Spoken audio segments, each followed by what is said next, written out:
tubahaye ikaze bakunzi ba YouTube channel yacu ho tunyuzaho amakuru ya siporo. Nk'ibisanzwe ni Ngezima Pride, sindi njyenyine, ndi kumwe na mugenzi wanjye Raoul. Tukaba tugiye kuganira ku makuru ari kuvugwa mu isi ya siporo, by'umwihariko tukaba tugiye kuganira ku ikipe ya Arsenal yamaje kuba yegukana igikombe nyuma y'imyaka hafi 20 irengaho. Rwose ikipe ya Arsenal igikombe cya shampiyona cyangwa se English Premier League ikibona nk'inkuru yakibarirwaga. Iyi Arsenal rero ikaba yaje kuba ikora amateka muri iri joro, iza kwegukana English Premier League. Niyo nkuru ya nyayo iri kuvugwa cyane. Raoul, tukaba tugiye kuba tuganira kuri ino kipe yaje kuba ikora amateka nyuma y'igihe kinini igikombe ikibara nk'inkuru. Yes, Zuma, urakoze kunyakira kabisa. Iyi Arsenal na Arsenal ubu tuvugana magingo yangaya yamaze guterura igikombe nta maka, nta bundi buryo bukurikiyeho, na Arsenal yamaze guterura England Premier League. Ni mu gihe abafana b'ikipe ya Arsenal barebeye match ya Man City na Bournemouth, aho yari iri kuba, bo icyo bari bategereje ni ukureba ngo ese Man City iratsinda dukomezanye title, dukomeza turwanira iki gikombe, cyangwa se iranganya duhite dutwara igikombe. Ubundi Arsenal ahangaha yabaraga ibintu bibiri: gutsindwa kwa Man City, kunganya kwa Man City, igikombe bagahita bagitwara kabisa. Byaje kubafasha rero ubwo ikipe ya Bournemouth rwose ku munota kuwa 39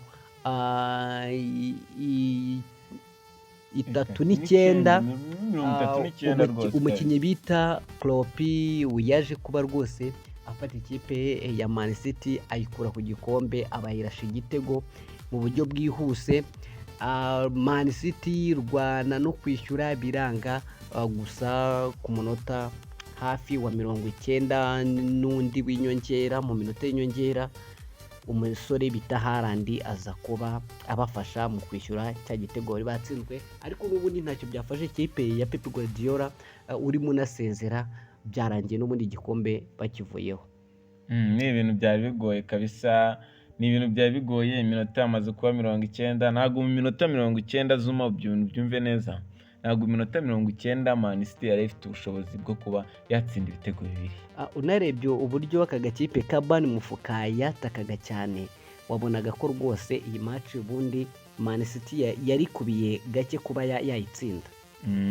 Nibyo pe kabisa. Ni ekipe ya Bournemouth, ni ekipe yari imaze iminsi yitwara neza, ni ekipe rwose kabisa yari ifite gahunda, ni ekipe iherutse gutsinda Newcastle, itsinda ibitego 2-1. ni ibintu by'ejo bundi, urumva ni ekipe yari imaze kugira nyine imbaraga kabisa. Ubona ko Man City byayigoye cyane, ni ekipe yari ifite abataka bateye ubwoba.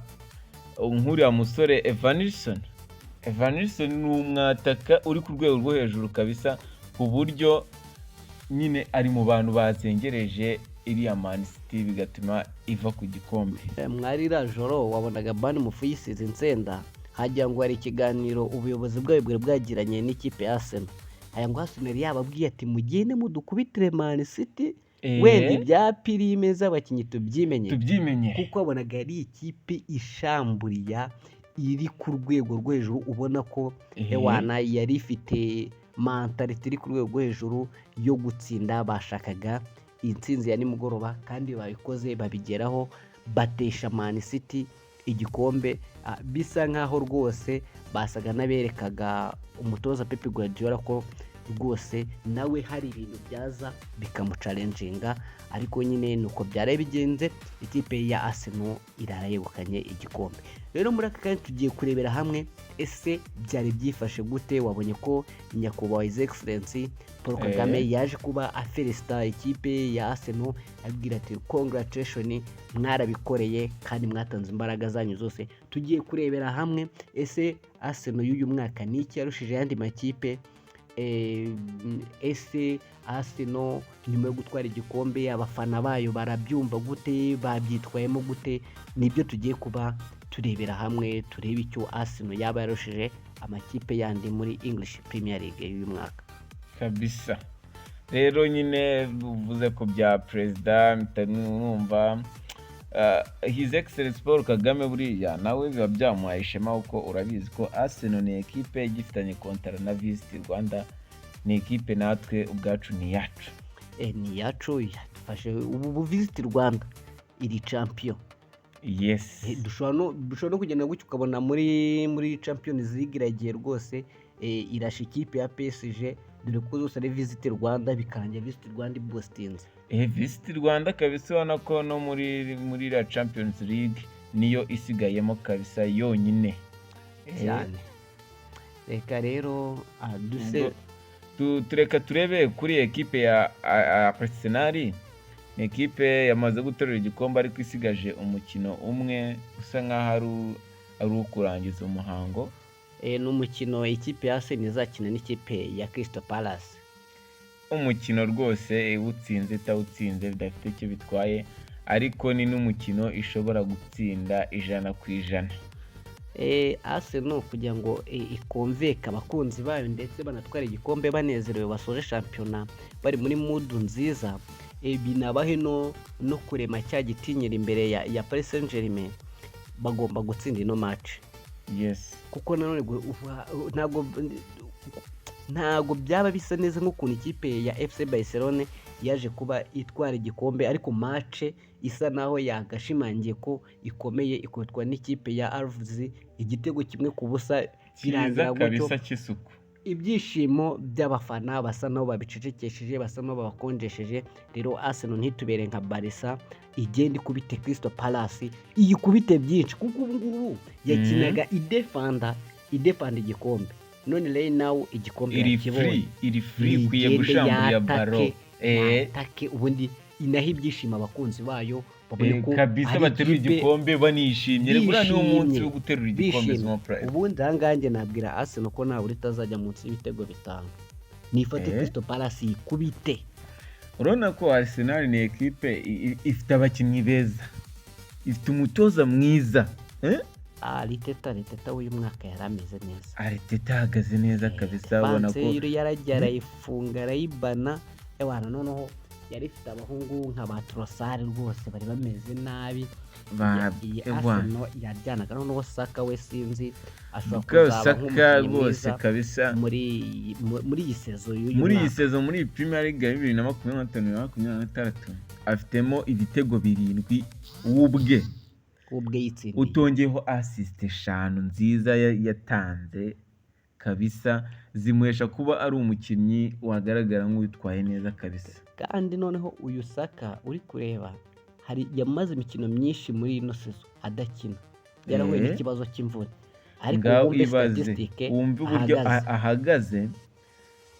Bukayo Saka kabisa, respect. Ni umusore umeze neza, uhagaze neza, ibigwi bye, umusore ufite fit 5 na 10 mu burebure, urumva ni umusore utari mutoya, kandi ni umusore tubara ukiri muto mu myaka. Urumva uwo nguwo n'uwo gukina umupira, n'imyaka ye niyo gukina umupira. Urumva Bukayo Saka yavutse 2001, ni uw'ejo bundi afite 24.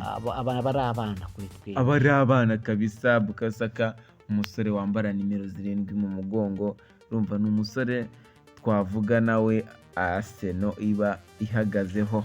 Ni mu gihe Arsenal yazanaga uno mutipe Eze, nawe yatanze ibye, ba Kai Havertz nabo bitwaye neza. Kai Havertz rwose ibishoboka yarabikoze, umusore w'imyaka 26 ukina ku ruhande. Uyu ni umusore akinisha imoso.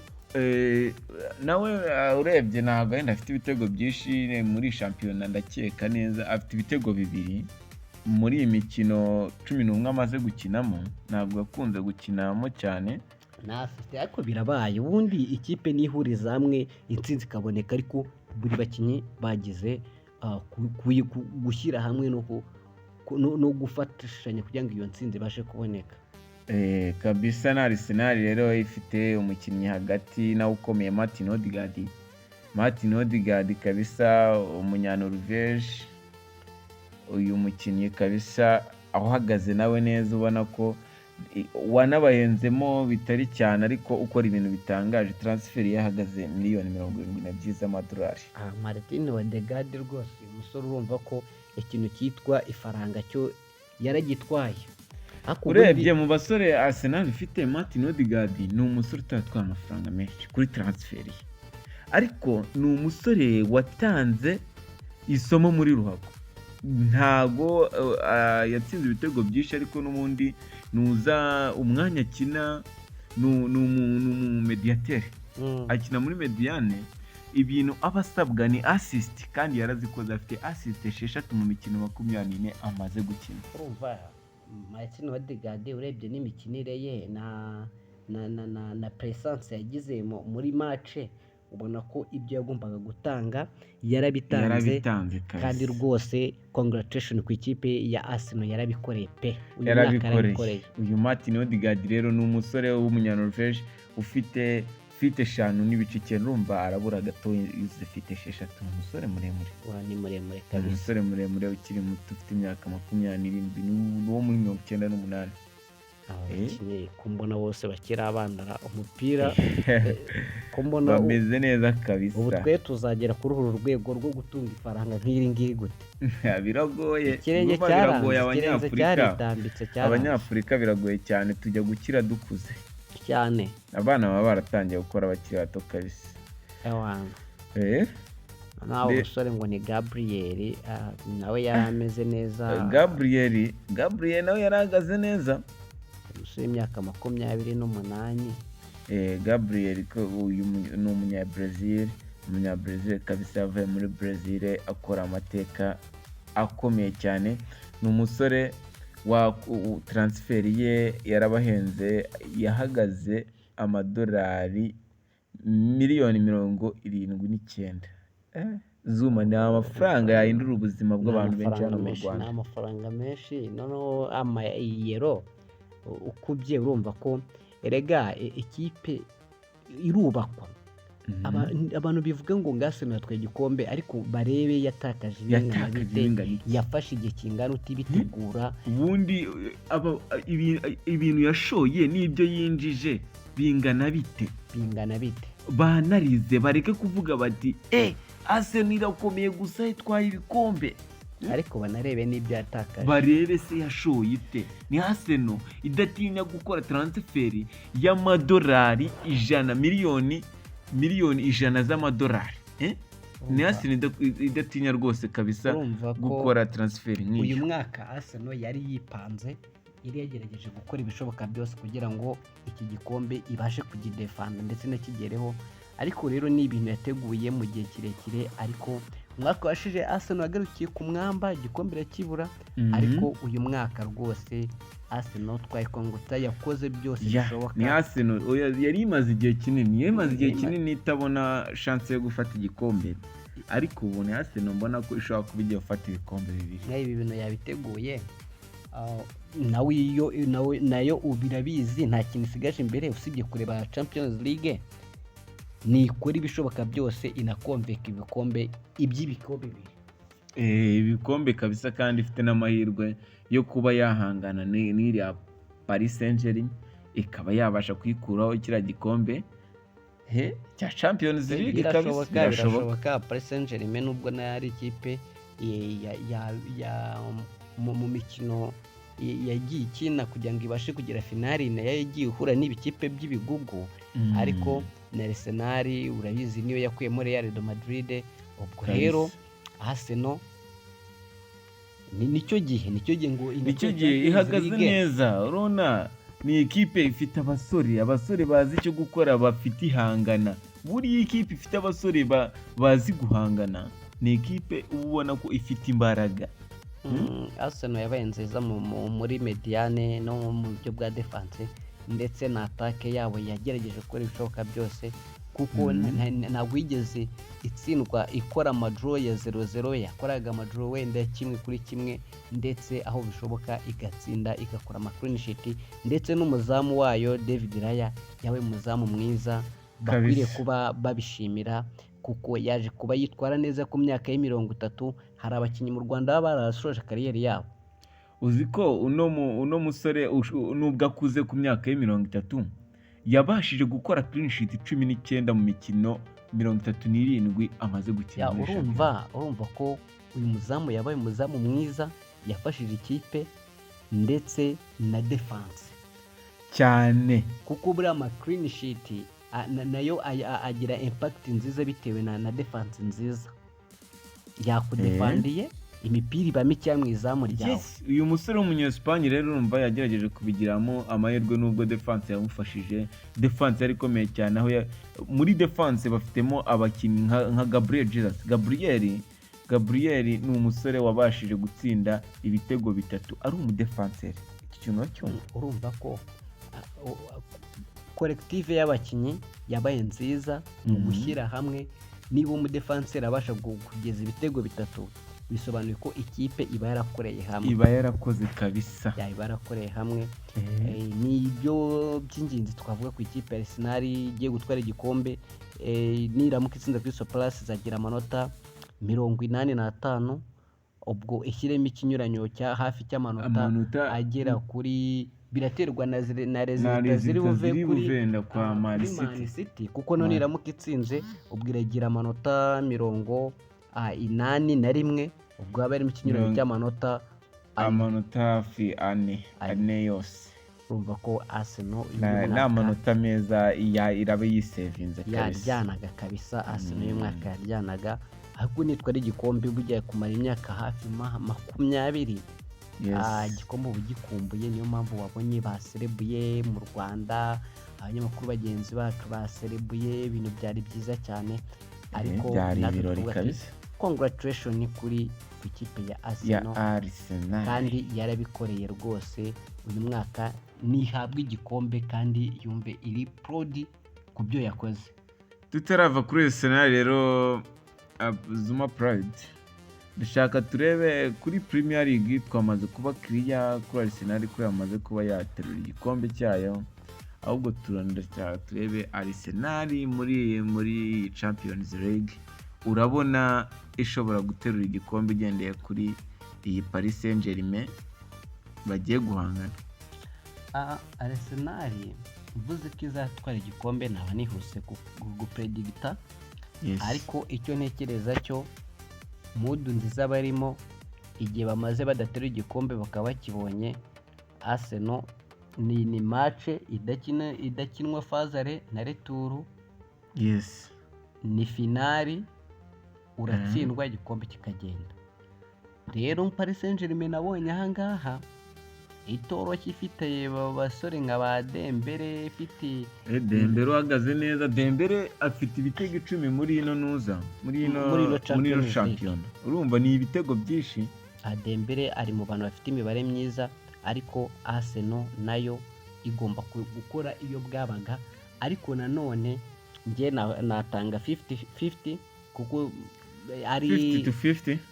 kuko ubu none ntiwapfa kuvuga ngo Paris Saint-Germain uhengekereje yagira amahirwe menshi, kuko Paris Saint-Germain yagiye itsinda amakipe ikonveka. Paris Saint-Germain ni ikipe izaba ihagaze neza. None ni ikipe yatakishije umusore mwiza Dembele, yatakisha uriya musore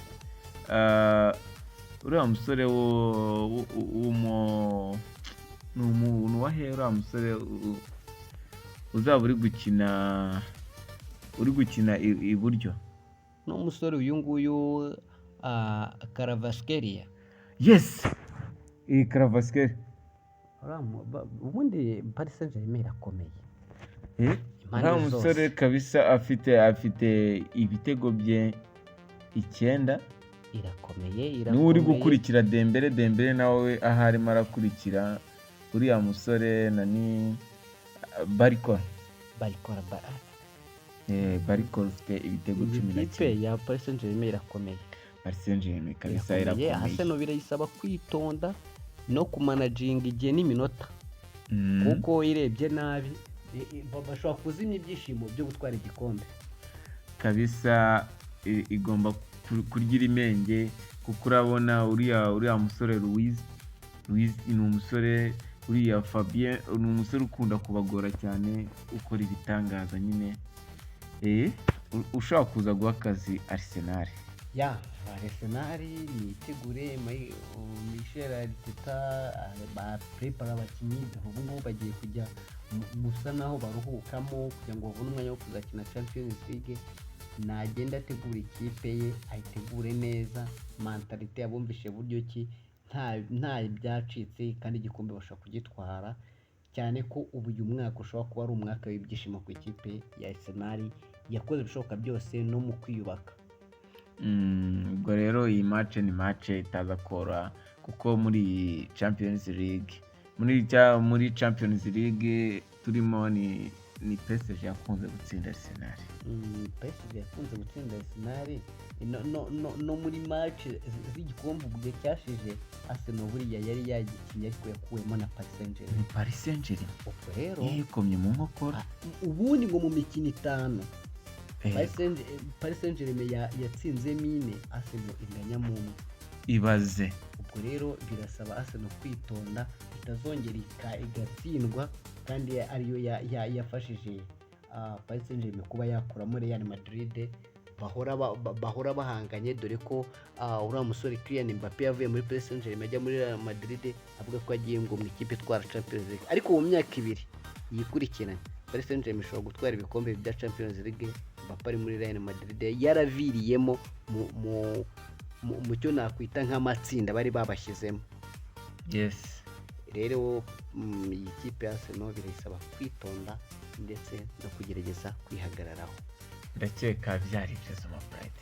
Byari ibyo ku ikipe ya Arsenal, gusa tubwira abakunzi bati congratulations, kandi bakawukora subscribe, bagasangiza abavandimwe n'inshuti kugira ngo ibiganiro byacu bijye bibagera.